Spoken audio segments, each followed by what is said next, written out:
भूमि अधिग्रहण बिल पर राज्यसभा में सरकार और विपक्ष के बीच जमकर नोकझोंक हुई है और इसके साथ ही कांग्रेस नेता आनंद शर्मा की तरफ से इस पर बयान भी जारी किया गया है। लेकिन सरकार भूमि अधिग्रहण बिल पर सर्वदलीय बैठक बुलाएगी। राज्यसभा में अरुण जेटली की तरफ से ये बयान दिया गया है। अरुण जेटली ने कहा है भूमि अधिग्रहण बिल पर सर्वदलीय बैठक बुलाई जाएगी। राज्यसभा के भीतर ये बयान दिया गया है। इससे पहले बीजेपी संसदीय दल की बैठक हुई थी और इस बैठक के खत्म होने के बाद प्रधानमंत्री मोदी ने यह कहा था कि जो अच्छे सुझाव होंगे उनका स्वागत किया जाएगा और जो भूमि अधिग्रहण अध्यादेश है वो अपने आप में काफी बेहतरीन है।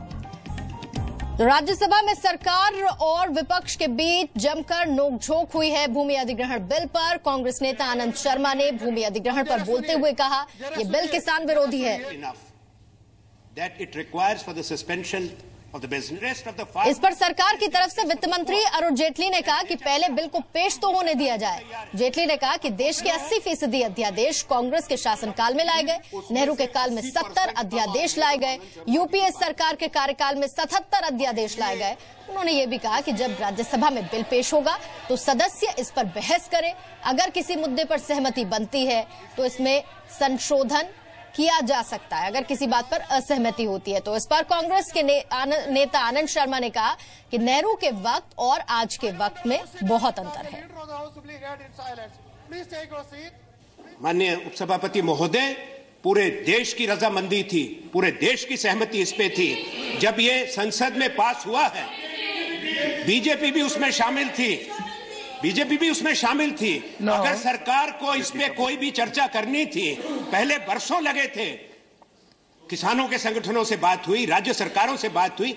यहाँ एक नया तरीका है बिना किसी से बात किए मनमानी करना, और वो भी जहाँ 70% जनता के हित की बात है। If you want to discuss, come with a proper motion. पहले इस पे चर्चा होगा। हम मोशन लाने को तैयार हैं। हम मोशन ले आइए। We can bring the motion now. This has to be withdrawn. The government must say that they will withdraw this ordinance. इस सदन को बाईपास किया गया। इस देश में कोई कानून नहीं बन सकता जो सदन को बाईपास करे। मेरे मित्र आनंद शर्मा जी याद रखें कि इस देश में आज तक 636 ऑर्डिनेंसेस आ चुके हैं। उसमें से 80% तब आए हैं जब आनंद शर्मा जी की पार्टी सरकार में थी। जो ऑर्डिनेंस जिसको राष्ट्रपति जी की मंजूरी मिलती है, दोनों सदनों में पारित करना उसको आवश्यक होता है। इसलिए इस देश के पहले प्रधानमंत्री जो थे, जिनका सारा देश आदर करता है, उनकी सरकार के दौरान 70 आए थे। और जब मेरे मित्र वामपंथी दल, जिसमें केसी त्यागी जी की पार्टी भी शामिल थी, इनकी यूनाइटेड फ्रंट की सरकार थी, तो 18 महीने में 77 बार आए थे। This ordinance and with the accompanying bill is listed for introduction in the Lok Sabha today. Lok Sabha will discuss and debate it. Depending on if it is passed in the Lok Sabha, when it comes to this house, every argument is available to you. Please raise it. But you cannot, I underline this, you cannot preempt the Lok Sabha from discussing that bill.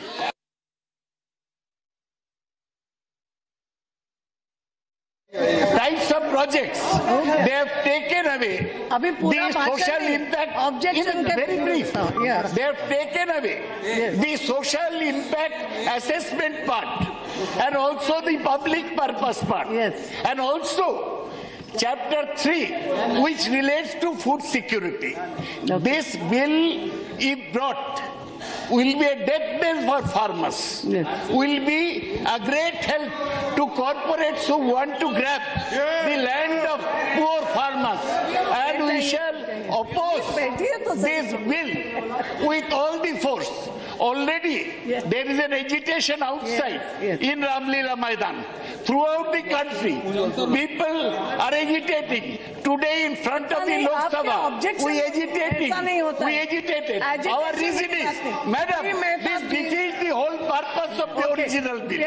The original bill gave right to farmers on the social impact. Madam, हो गया, please बैठिए। Madam Yes. I stand here to oppose the amendment that has been moved today. Yes. अरे तो उठा रहे हैं ना relating to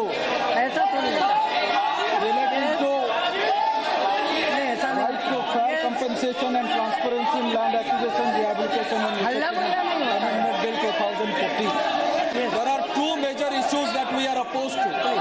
The first major issue is the consent clause is being compromised.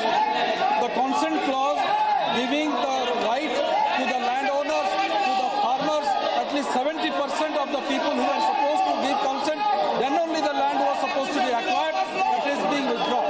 The second clause that we are opposed to is related to the social impact assessment, that is also being compromised. These are the two issues which gives the right to the citizen of this country, which gives right to the landowners of this country, which gives right to the farmers of this country. And individually the citizens are agitated today, and therefore Biju Janata Dal is opposed to these two amendments.